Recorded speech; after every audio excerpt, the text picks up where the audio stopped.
നോക്കി ഇവിടെ ഞാൻ എഴുതി വെച്ചിട്ടുണ്ട് 6 ചില്ലകൾ ഒട്ടിച്ച മാവ്. ഇതിൽ 6 ഒട്ടിച്ചിട്ടുണ്ട്. ഒട്ടിച്ചതൊക്കെ ഒട്ടിച്ചപ്പോൾ സ്ഥലങ്ങളൊക്കെ നിങ്ങൾക്ക് ഞാൻ കാണിച്ചു തരാം. ഇവിടെ ഒന്ന് ഒട്ടിച്ചത്. ആ പേപ്പർ ഇനി എടുത്തു കളയാം. എൻ്റെ സമയമൊക്കെ കഴിഞ്ഞു.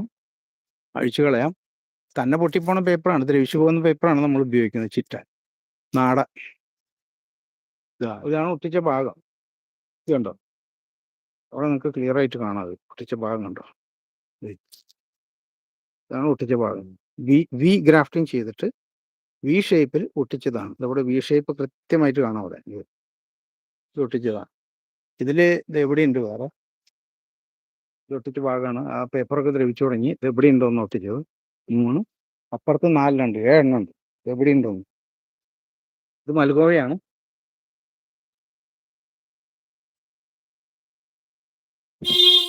ഇത് ഒട്ടിച്ച ഭാഗമാണ്. ഇവിടെ അതിന്റെ വി ഷേപ്പ് നിങ്ങൾക്ക് കാണാം.